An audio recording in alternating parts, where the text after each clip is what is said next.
그동안 우리는 로마서 12장을 들어서면서부터 우리의 몸을 하나님께 드리는 예배를 드려라, 우리의 삶으로 예배하는 것이 진짜다라는 내용들을 다루었습니다. 복음을 들은 사람이, 구원받은 사람이 어떻게 살아야 되는지에 대한 실전편에 대해서 나누었고, 오늘은 그것에 대한 마무리라고 할 수 있습니다.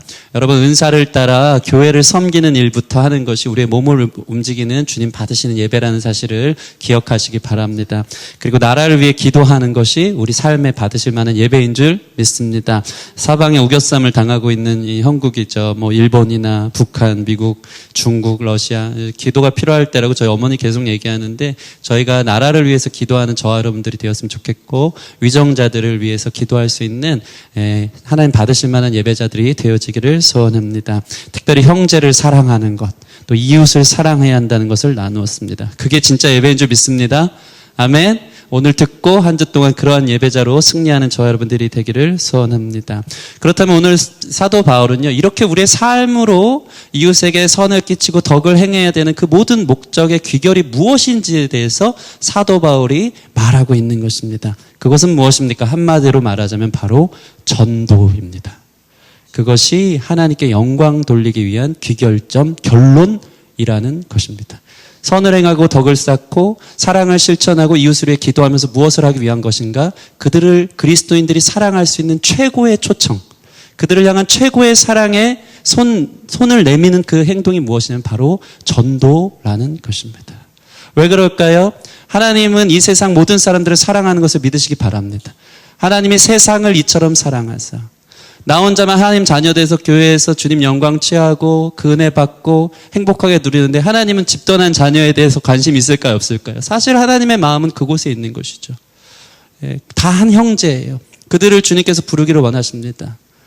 사망의 구름텅이에 빠져서, 세상에 빠져서 방황하고 있는 그 형제들을 향해서 하나님의 관심은, 그들을 향해 시선이 주목되어져 있다라는 것입니다. 그래서 사실 엄밀히 말하면 예배보다 더 중요한 것이 이 세상 살 때는 바로 그것이 전도예요. 예배는 우리가 천국 가서 가장 중요한 가치로 하나님 앞에 영원토록 예배하면서 나아갈 것입니다. 그런데 나만 예배하기엔 너무 크신 하나님을 함께 예배할 수 있도록 길 잃은 양처럼 방황하는 그 지체 한 명 한 명을 주님께로 인도하기 위해서 구원받아 바로 죽지 않고 오늘 우리가 살아가는 이유가 바로 그것이란 것이에요. 구원받아서 바로 하나님 예배하면서 저 천국에 살 수 있지만 왜 오늘 우리가 하루 눈을 뜨고 살아갑니까? 그것은 바로 잃어버린 영혼들을 향해서 복음을 증거하고 그들을 전도하기 위한 것이 저와 여러분을 향한 하나님의 부르심이요 사명이라는 것입니다. 우리가 왜 복음을 받아 듣고 구원받아 이렇게 하루하루 사는 것입니까? 그것은 전도하기 위해서예요. 하나님께 영광 돌려 드리는 삶 중 최고의 영광은 무엇입니까? 하나님 받으실 수 있는 최고의 영광은 바로 전도하는 것입니다. 여러분, 예수님의 삶이 왜 영광스러웠을까요? 예수님께서 우리의 삶을 하나님께로 인도하였기 때문입니다. 예수님이 제자들을 부르신 이유가 무엇일까요? 그저 구원받으라고요? 그게 아니었어요. 너희로 하여금 사람을 낚는 어부가 되게 하리라. 사명자로 세우려고. 이웃에게, 형제에게 전도하라고. 주의 복음을 증거하는 증인되라고 예수님이 부르신 것입니다. 여기에 예외가 없습니다. 여러분, 은혜 받았습니까? 여러분, 성령 받았습니까? 그 모든 것이 전도하기 위해서예요. 오직 성령이 너희에게 임하시면 너희가 권능을 받고 예루살렘과 온 유대와 사마리아와 땅끝까지 이르러 내 증인이 되리라. 따라해 보겠습니다. 증인 되기 위하여. 그것 때문에 성령 주시는 거예요. 여러분, 잘 먹고 잘 살려고 성령의 능력 부어주는 게 아니고 주의 권능이 증인되라고, 주의 복음의 증인되라고 여러분에게 성령이 함께 하신다는 것을 기억하시기 바랍니다. 제일 중요한 게 있어요. 성경에서 거부할 수 없는 이 그레이트 코미션이라고 그러죠. 대명령은 바로 전도요 선교라는 것입니다. 전도와 선교에 대해서 나누자면, 특별히 선교는 많은 분들이 이렇게 나누긴 하는데 타 문화권을 향해 나아가는 것을 선교라고 이해하면 됩니다. 그러나 복음을 증거하고 하나님 나라의 증인으로 살아가는 것은 마찬가지인 것이죠. 우리에게 주신 지상 명령이 있다면 바로 잃어버린 영혼들을 향해 우리가 나아가는 것이라는 것입니다. 여러분이 제 아무리 벗어나려 해도 하나님이 가장 영광스럽게 받으시는 일이 있다면 그것은 전도하는 일입니다. 말씀을 들어야 하는 이유도, 기도를 해야 하는 이유도, 우리가 제자가 되려 하는 이유도 이것이 끝입니다. 여러분의 모든 생각에 만약 전도와 선교가 배제되어져 있다면 그것은 목적 없이 내용 없이 사는 것과 같은 것입니다. 늘 우리 안에 이러한 의식이 있어야 돼. 그래서 내가 이 일을 해서 내가 기도를 해서 그 목적과 그 귀결이 잃어버린 영혼들을 향한 가치 있는 부르심 가운데 내가 나아가기 위해서다. 전도하기 위해서라는 것이 우리 그리스도 안에 있는 사랑의 빚진 자의 마음이라는 것입니다. 여러분, 사도 바울은 어떻습니까? 예전에도 나눈 것처럼 그는 이 복음의 놀라운 빚진 자의 삶을, 하나님의 놀라운 사랑을 경험하면서 로마서 8장까지 복음의 가치를 영광스럽게 선언했습니다. 그 8장의 결론이 무엇이었습니까? 나 같은 자를 주님이 구원하셨는데 그분의 사랑은 이 세상 그 무엇으로도 끊을 수 없다라는 것을 8장에서 결론 짓는데요. 9장으로 넘어가자마자 바로 이런 이야기가 나옵니다. 만약에 내 사랑하는 고륙 친척이 죽게 돌아오지 않는다면 차라리 내가 그리스도에게 끊어져도 좋다라는 이야기를 해요. 8장 결론에서는 그 무엇으로도 주님의 사랑을 끊을 수 없다는 놀라운 은혜의 기쁨을 체험했다면 동전의 양면처럼 그리스도인의 부르심에 있어서 그 뒷면은 슬픔이 있는 거예요. 그런데 나는 이렇게 구원받았는데, 나 같은 죄인을 주님이 이렇게 살리셔서 하늘나라 영광을 바라보며 저 천국 소망을 바라보며 살아가는데 내 사랑하는 형제는, 내 고륙 친척은 저렇게 방황하고 주님을 몰라 살아가고 있구나에 대한 이 슬픔 때문에 차라리 내가 끊어져도 좋으니까 저들을 구원해 주십시오 하는 그 모습들이 자연스러운 반응이 일어난다는 것입니다. 그게 살아있는 사람, 은혜 입은 사람, 성령의 사람의 특징이라는 것입니다. 여러분 안에 이러한 영혼을 향한 마음이 다시 한번 성령 안에서 새로워지는 거룩한 시간이 되어지기를 소원합니다. 이 마음이 있기를 원합니다. 제가 무슨 오늘 대각성 전도 집회를 앞두고 무슨 총동원 전도제를 앞두고 이벤트성으로 설교하는 것이 아니에요. 여러분, 성경을 제대로 보시기 바랍니다. 우리가 사는 이유가 무엇인지, 복음서의 마지막이 다 어떻게 끝나는지 다 증인되라는 거예요. 사도행전의 이야기는 무엇을 얘기하는 겁니까? 복음을 증거하는 증인되라는 거예요. 성경의 끝이 주님의 명령을 쫓아서 하나님이 가장 기뻐하는 것, 그것이 바로 잃어버린 영혼을 향한 주님의 마음처럼 나도 그들을 향해 기도하고 전도하는 일에 힘써야 한다는 것입니다. 오늘 사도 바울 이 실전편의 결론이 무엇입니까? 14절 15절 보시면, 내 형제들아, 너희가 스스로 선함이 가득하고 모든 지식이 차서 능히 서로 권하는 자임을 나도 확신하노라. 얼마나 그들을 존경하면서 얼마나 고압적으로 하는 것이 아니고 사랑하는 마음들로 그들을 세우고 있는 것입니다. 너희가 똑똑하고 선하고 서로 권면하면서 아름답게 로마 교회를 세워간다는 걸 안다.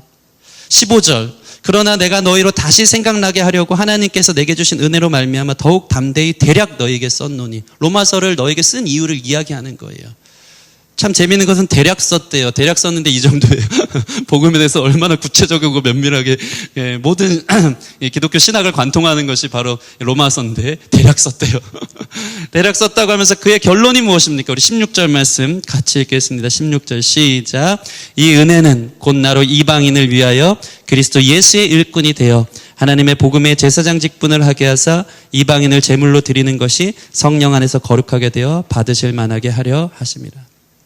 복음을 전한 이유가 뭐냐? 나는 이방인의 사도로 부름받아서 그들을 하나님 앞에 드리는 제물과 같이 올려드리려고, 하나님의 자녀가 되게 하려고, 나에게는 그런 부르심이 있듯이 이 부르심에서 예외될 사람이 없다라는 것을 이야기하면서 우리가 왜 선을 행하고 덕을 끼치고 사랑하며 살아야 하는지, 우리가 왜 복음을 듣고 다시 태어나 이 땅에 있어야 되는지에 대한 그 결론을 바로 전도하는 것, 주님의 이름을 전하는 것으로 마치고 있다라는 것입니다. 여러분, 특별히 16절 보면은 예수의 일꾼이 되어 하나님의 복음의 제사장 직분을 주시려고 우리를 부르셨다라고 얘기합니다. 제사장이 무엇하는 것입니까? 제사장은 제사를 드리는 사람이죠. 하나님과 죄인 된 사람 사이에 서서 그 죄인이 하나님이 받으실 만할 수 있도록 제물을 대신 하나님 앞에 올려드려서 그 죄인이 이제 그 하나님의 제물을 받고 하나님께 올려드린 제물을 하나님 받으시고 흠양하사 그로 하여금 다시 하나님의 관계를 회복하는 일, 잃어버린 영혼을 주님께로 인도하는 일, 이것이 바로 제사장이 하는 일이라는 것입니다. 그래서 우리 모두가 거룩한 제사장으로 부름받았다는 것입니다. 그 일이 우리의 목적이요 살아가는 이유가 되어져야 한다는 것입니다. 우리는 흔히 이렇게 생각합니다. 바울만 특별하게 부르신 거 아닌가? 그 한 사람을 통해 복음이 이방인에게 전하기 위해서 하나님 특별하게 부르신 거 아닌가? 맞습니다. 바울만 특별하게 사실 부르셨어요. 이방인의 사도로, 그를 사도로 부르신 것입니다. 그런데 특별하게 부른 면도 있지만 공통점이 있어요. 그것은 뭐냐면 우리를 모두 복음의 제사장으로 불렀다는 것에 있어서는 예외가 없다라는 것입니다. 우리는 많은 사람을 하나님께 인도해 그들로 하나님께 예배하도록 이끄는 부름을 받은 존재라는 것입니다. 베드로전서 2장 9절 말씀 같이 읽겠습니다. 베드로전서 2장 9절 시작. 그러나 너희는 택하신 족속이요 왕같은 제사장들이요 거룩한 나라요 그의 소유가 된 백성이니 이는 너희를 어두운 데서 불러내어 그의 기이한 빛에 들어가게 하신 이의 아름다운 덕을 선포하게 하려 하심이라. 아멘. 매우 유명한 말씀입니다. 우리를 향한 말씀입니다. 우리가 이 시대에 우리의 삶의 지경에서 제사장이 되어야 되는 거예요. 사도 바울에게 있어서 제사장의 역할은 이방인의 사도로 부름받았다면 여러분이 사는 이유, 여러분이 직장을 다니고 친구를 만나고 여러분이 미래를 걸어가는 그 모든 지경에 있어서 여러분이 부름받은 이유가 있다면 그것은 제사장이 되어서 그들로 하여금 하나님 앞에 예배할 수 있도록 이끌어가는, 그것이 바로 저와 여러분을 향한 부르심의 목적이요 내용이 되는 것입니다. 여러분 보세요. 너희는 택한 족속의 왕같은 제사장이요 거룩한 나라여 그의 소유된 백성이 돼서 무엇을 하라는 것입니까? 그 빛에 들어가게 하신 이의 아름다운 덕을 선전하는 거예요. 선전하는 거. 전하는 거예요. 선포하는 거예요. 여러분 이 전도가 얼마나 영광스럽고 귀한 부르심인지 오늘 말씀에 잘 나와 있습니다. 오늘 말씀 16절 보시면 보세요. 삼위 하나님이 다 등장해요. 전도에 있어서. 우리를 주님께서 주의 자녀 삼으시려고 삼위 하나님이 계획하셨어요. 구원을 계획하신 것처럼 잃어버린 영혼들을 전도하기 위해서 삼위 하나님이 16장에 다 등장합니다. 그리스도 예수의 일꾼이라고 부르시고요.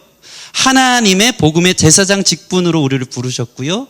그런 역할을 감당하는 자들을 성령 안에서 거룩하게 하시는 일로 삼위 하나님이 집중해서 한 영혼을 향해 우리를 부르시고 그를 성령 안에서 거룩해 하는 일에 협력하시는 거룩한 협력이 이 전도 안에 일어나는 것을 볼 수 있는 것입니다.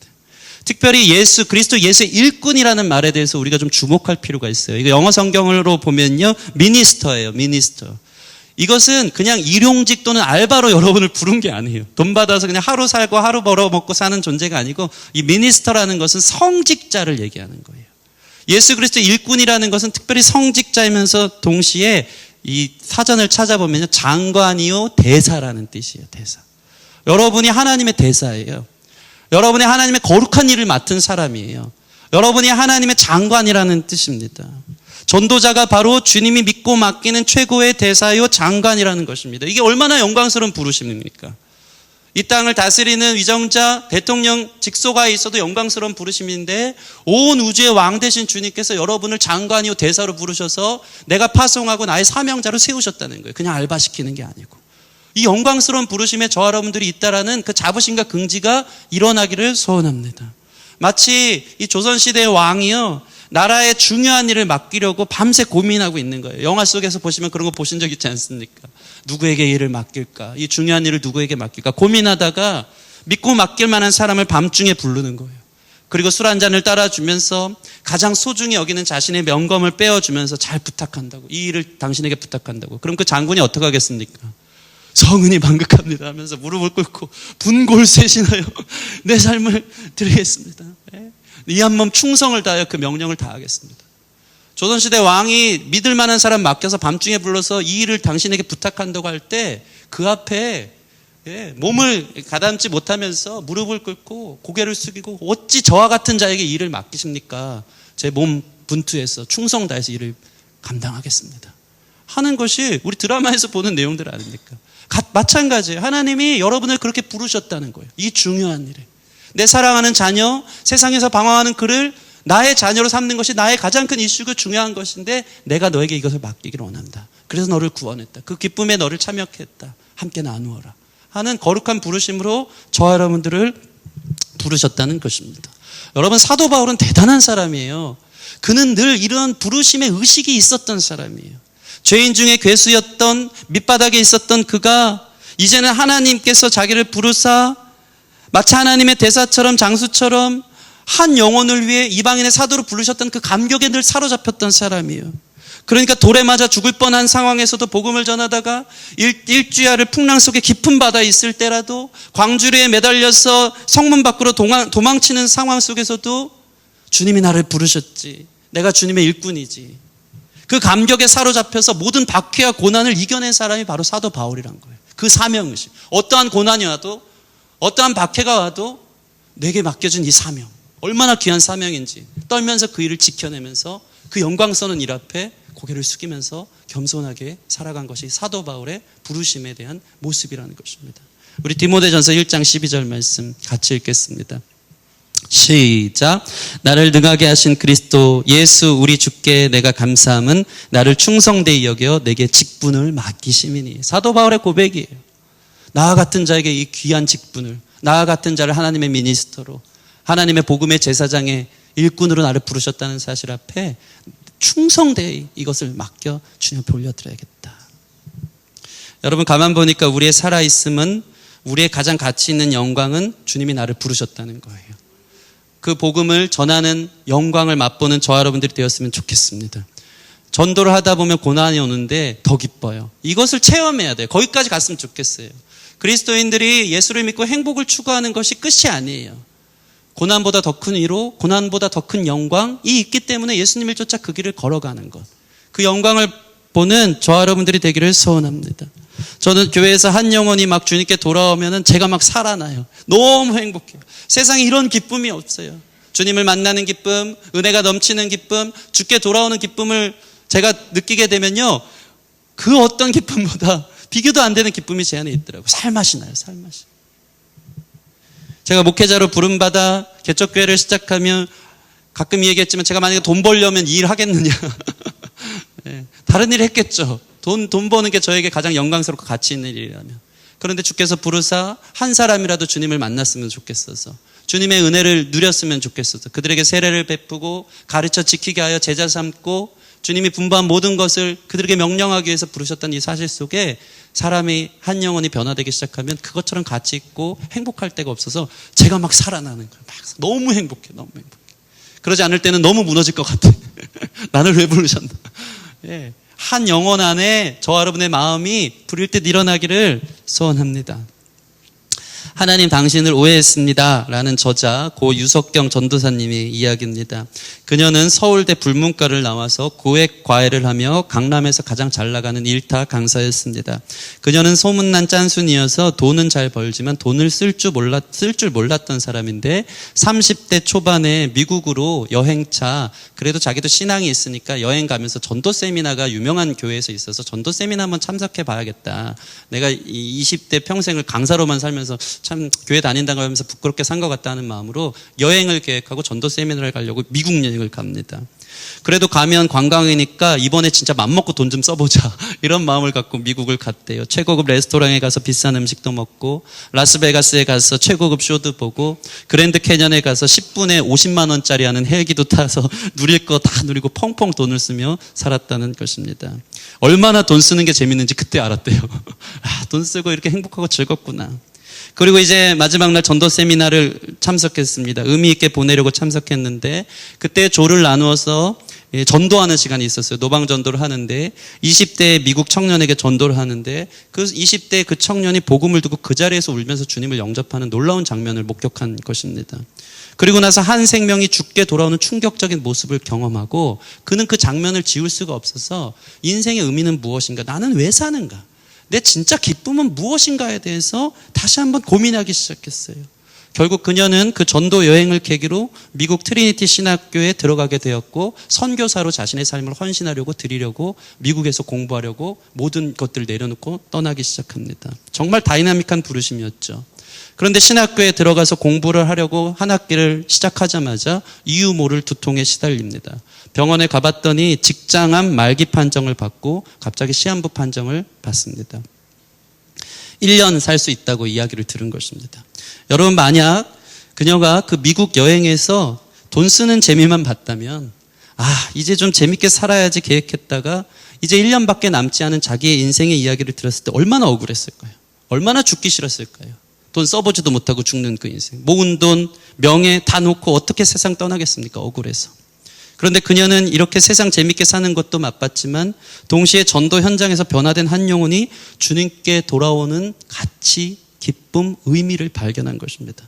그녀는 인생의 진짜 기쁨이 무엇인지 깨달았기에 직장암 말기에도 수술하지 않고 남은 인생을 복음을 전하며 살다가 결국 3년을 더 살고 간증하면서 책도 쓰고 천국을 가게 됐습니다. 그녀의 남은 삶은 수많은 그리스도인에게 삶이 무엇인지 잘 보여주고 돌아간 결국이 되어지는 것입니다. 여러분, 저와 여러분은 왜 삽니까? 이것을 묻고 싶은 거예요. 여러분이 사는 이유가 무엇입니까? 어떤 가치, 어떤 의미를 위해 살아가느냐 이 말입니다. 그리스도인은 욕심을 따라가는 삶이 아닙니다. 세상 재미와 행복을 따라가는 삶이 아닙니다. 욕심은요, 채워도 끝이 없는 게 인간이고요. 행복은 더 나은 행복을 추구하게 늘 미래에 붙잡히지 않게 그곳에 있을 것입니다.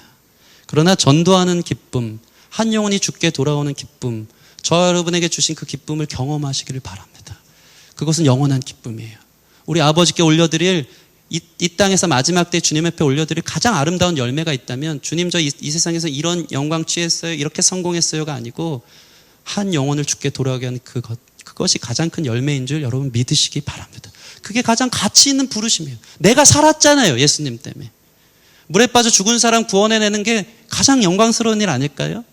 나를 구원해 주신 주님 때문에 그 은혜가 너무 커서 내 모든 삶의 가치를 그곳에 두는 거예요. 잃어버린 영혼을 향해 전도하는 거. 그것이 로마서의 오늘 귀결이래요. 삶을 우리가 왜 예수님 믿는 사람의 덕과 선을 실천하며 살아가는가? 잃어버린 영혼이 주님의 영광을 보고 죽게 돌아오기 위한 제사장 일꾼으로 삼기 위한 주님의 부르심이 있다는 것. 그것이 저와 여러분 가운데 동의되어지기를 소원하고 재미 때문에 살지 말고 기쁨을 위해 살아갈 수 있는 저와 여러분들이 되어지기를 소원합니다. 여러분 보세요. 사도 바울 인생의 최고 자랑이 무엇입니까? 오늘 본문 보면 17절 19절 말씀. 그러므로 내가 그리스도 예수 안에서 하나님의 일에 대하여 자랑하는 것이 있거니와. 그는 자기 자랑은 이 세상의 모든 자랑은 배설물로 여겼어요. 학문에 있어서도 최고의 학문을 다녔고 로마의 시민권도 있었고 모든 부와 명예와 권력을 가졌던 사람이 사도 바울인데 자기가 구원받아 생명을 얻고 나서 한 영혼이 죽게 돌아오는 기쁨, 나 같은 자를 하나님이 쓰셔서 열방 가운데 교회를 세우게 하시고 그들에게 주의 말씀을 가르치고 전하는 그 기쁨을 맛보기 시작하니까 그는 자기 자랑이 없어요.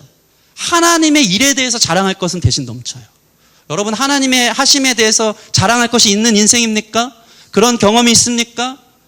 내가 주님께 받은 이 마음으로 복음을 전했더니 한 영혼을 전도했더니 그가 기적을 체험하고 성령을 경험하고 주님 앞에 돌아오는 그런 놀라운 자랑거리가 있느냐 이 말이에요. 여러분에게는 어떤 자랑입니까? 사도 바울의 자랑은 이것이었어요. 18절 19절. 그리스도께서 이방인들을 순종하게 하기 위하여 나를 통하여 역사하신 것 외에는 내가 감히 말하지 아니하노라. 그 일은 말과 행위로 표적과 기사의 능력으로 성령의 능력으로 이루어졌으며 내가 전도했더니 복음 전했더니 성령의 능력이 기적과 표적을 이루면서 병든 사람이 낫게 되고 치유의 역사가 일어나고 잃어버린 영혼이 죽게 돌아오는 놀라운 기적을 경험한 것이 내 인생의 최고의 자랑이래요. 최고의 기쁨이래요. 이 감격이 저와 여러분 가운데 있기를 소원합니다. 여러분, 성령님이 언제 역사하는지 아십니까? 여러분의 인생의 기도 제목을 갖고 역사하시긴 하지만 성령님이 가장 기쁘게 역사할 때는 복음이 증거되는 곳이에요. 사도행전의 역사를 보세요. 모두 복음이 증거될 때 성령님이 기쁘게 역사하셔서 기적도 일으키고 안진뱅이도 일으키시고 눈먼 자도 뜨게 하고 죽게 돌아오게 하는 일들이 있는 거예요. 복음 전할 때 역사가 일어납니다. 믿으십니까? 복음 전할 때 표적과 기사와 성령의 강권적인 역사가 일어나는 거예요. 그때 살맛이 나는 거예요. 그리스도인들은 그 능력 힘입어서. 제가 최근에 어떤 CTS 방송을 보면서 지방 어느 교회인데 그 교회 이름이 열린교회예요. 간증 이야기를 보았습니다. 그 마을에서 제일 유명한 스님이 한 분 계셨어요. 승려 생활 30년 한 사람이 예수 믿은 이야기가 나옵니다. 정말 충격적이어서 그것을 보게 되었습니다. 그 아내는 믿는 사람이었어요. 얼마나 기도를 많이 했는지. 근데 서로 이런 얘기를 했대요. 서로 다른 종교인데 터치하지 말고 서로 믿자며. 남편은 승려 생활 30년을 살았고 그 기독교인 딸과의 관계가 완전히 무너져서 결혼식 할 때도 자기 큰아빠가 대신 아빠 위치에 앉아주고 난 아빠가 이제 보기 싫다면서 결혼식도 아빠 없이 하고 그래서 딸에 대한 상처가 많이 있는 스님이었습니다. 그런데 늘 이분이 하셨던 게 있어요. 아내를 교회에다 데려다 줘야 되는 건 한 거예요. 차를 타고. 참 교회 발끝만 닿아도 은혜가 있는 줄 믿습니다.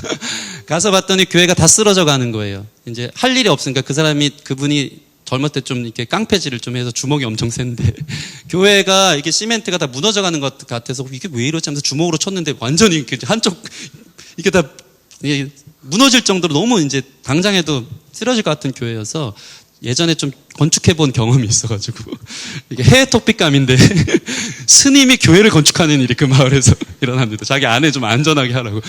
스님이 교회 건축을 3개월 만에 멋있게 조립식 건물을 이제 거의 2배 되게 건축하는 일이 벌어집니다. 계속해서 그 아내는 기도한 것 같아요. 그러고 나서 크리스마스 때가 되어서 같이 남편이랑 또 교회를 남편이 아내를 데려다 주러 왔는데 아내가 조심스럽게 얘기를 꺼낸 겁니다. 오늘 한 번만 성탄절이니까 같이 가서 예배 드리자고. 근데 자기가 지은 교회니까 그렇게 낯설지도 않고 어렸을 때 저희 그분의 어머니가 권사님이니까 들어가서 앉았더니 그렇게 좀 편안함이 있더래요. 여러분 스님에 관한 얘기를 하는 거죠. 승려가 30년 승려 그 지역의 제일 큰 절의 이제 주지 스님이에요. 앉아서 이제 절에서 이제 그 교회에서 예배를 드리는데 너무 익숙한 찬양이 들리더래요. 지금까지 지내온 것 주의 크신 은혜라. 그 찬양을 하는 거예요.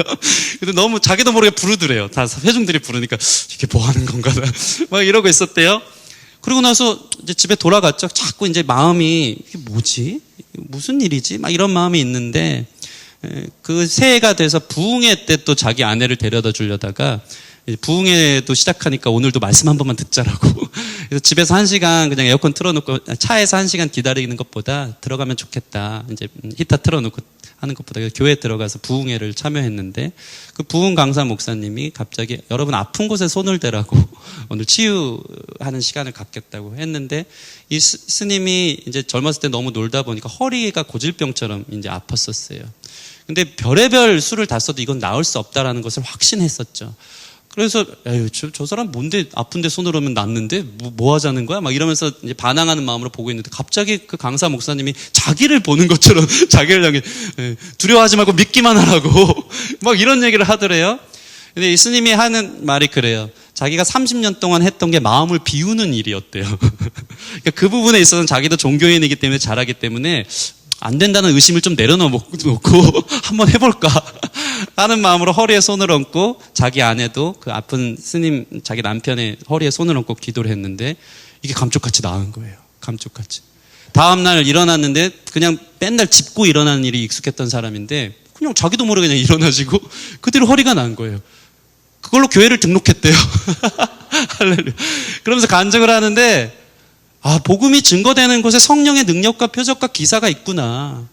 하나님이 일하시는 걸 너무 기뻐하시는구나. 그 누가 교육하고 어떤 사람이 그 30년 스님으로 사는 사람을 주님께 돌아오게 하겠어요? 하나님의 능력과 역사밖에 없는 거예요. 그런데 하나님이 그 계획을 하셔서 교회를 짓게 하는 놀라운 해외 토픽을 보여주시더니 2번 예배 나와서 치유의 놀라운 기적을 경험하고 교회 등록하고 마지막 간증이 그거예요. 우리 절 팔아서 기도원으로 만들겠다고.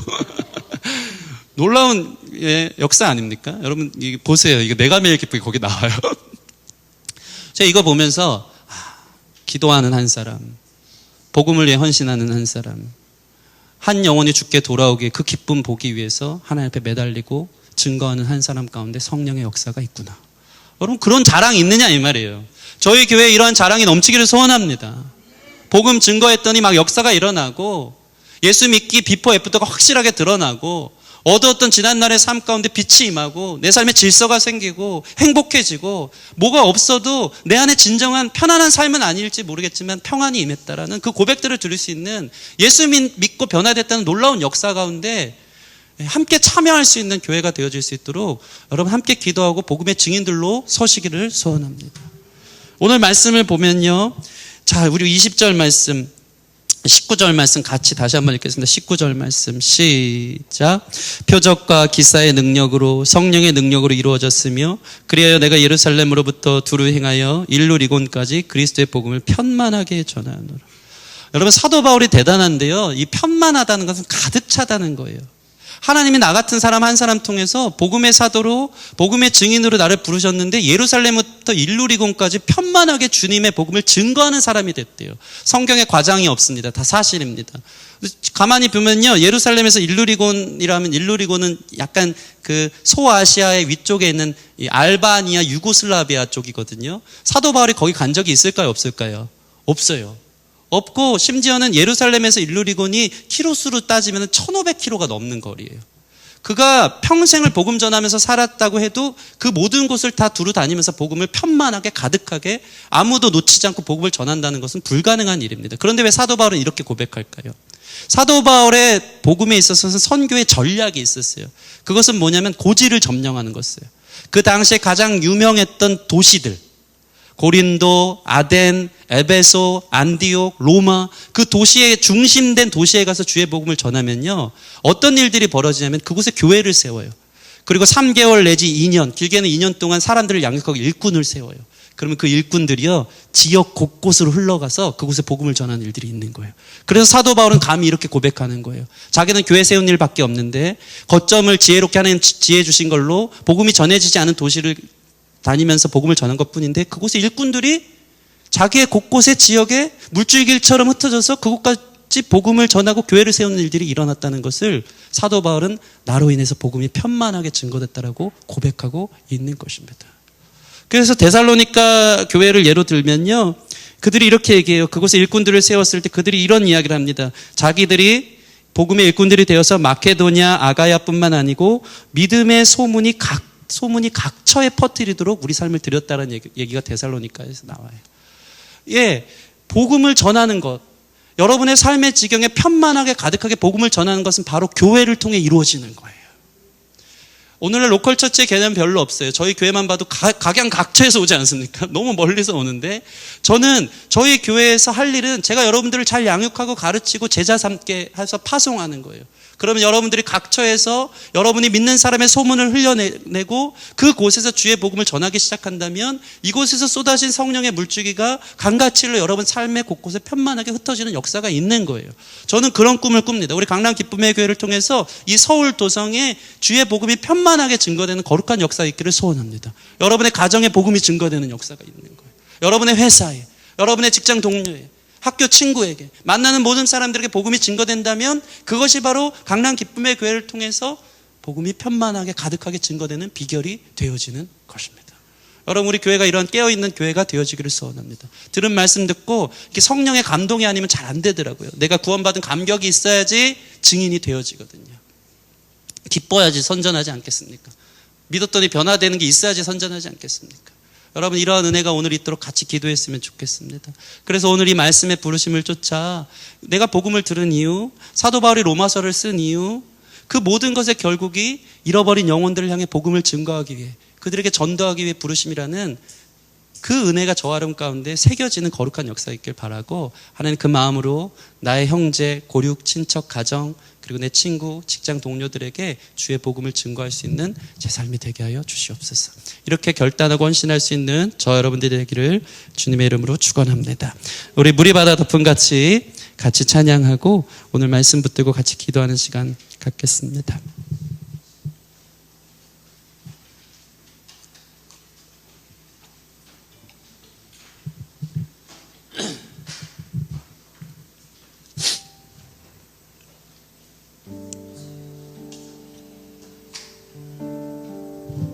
우리 세상 모든 민족이 함께 찬양합시다.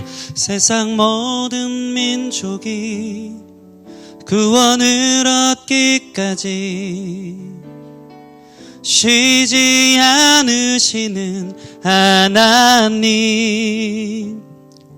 주의 심장 가지고 우리 이제 일어나 주 따르게 하소서. 세상 모든 육체가 주의 영광 보도록 우리를 부르시는 하나님, 주의 손과 발 되어 세상을 치유하며 아멘 주 섬기게 하소서. 물이 바다 덮음 같이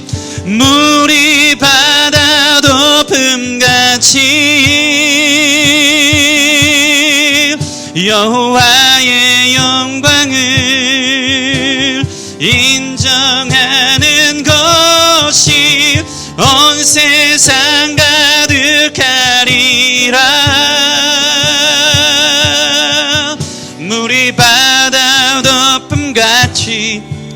물이 바다 덮음같이 물이 바다 덮음같이. 다시 한번 고백합시다. 세상 모든 민족이 구원을 얻기까지 쉬지 않으시는 하나님, 주의 심장 가지고 우리 이제 일어나 주 따르게 하소서. 세상 모든 육체가 주의 영광 보도록 우리를 부르시는 하나님, 아멘. 우리를 주의 대사로 거룩한 주의 나라의 장관으로 부르셨습니다. 주의 손과 발대어 세상을 치유하며 성령의 능력을 나타내 주시옵소서. 주 섬기게 하소서. 섬기게 복음이 편만하게 가득하게 채워지는 것을 우리 환상으로 보며 찬양합시다. 물이 바다 덮음같이 여호와의 영광을 인정하는 것이 아멘. 온 세상 가득하리라. 물이 바다 덮음같이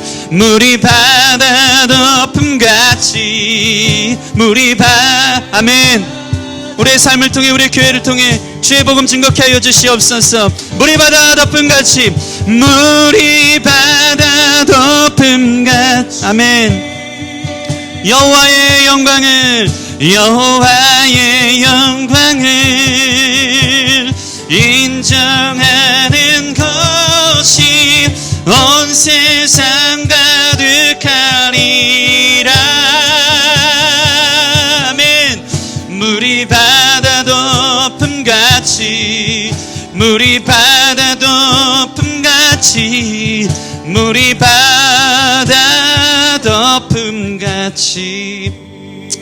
덮음같이 여호와의 영광을 인정하는 것이 온 세상 가득하리라. 특별히 말씀을 인용한 것인데, 여호와를 아는 지식이 온 세상 가득할 때 이 물이 바다 덮음같이라는 표현을 합니다.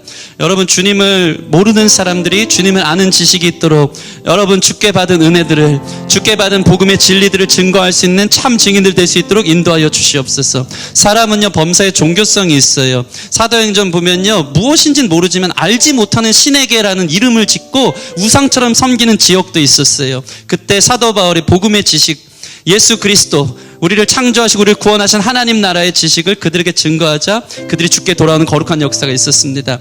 주님을 모르고 방황하는 사람들, 내 삶의 주인이 누구인지, 우리를 만드신 분이 누구인지, 우리가 왜 살아야 되는지 모르고 알지 못하는 신에게 우상처럼 숭배하며 걸어가는 우리 가정, 우리 직장의 동료들, 친구들, 하나님이 아닌 다른 가치들의 목숨을 걸고 그것을 위해서 분투하며 찾아가는 그들을 향해서 복음의 바른 지식을 편만하게 증거할 수 있는 우리 참 증인들 되게 해달라고 기도했으면 좋겠습니다. 부르심의 열정을 회복시켜 주시옵소서.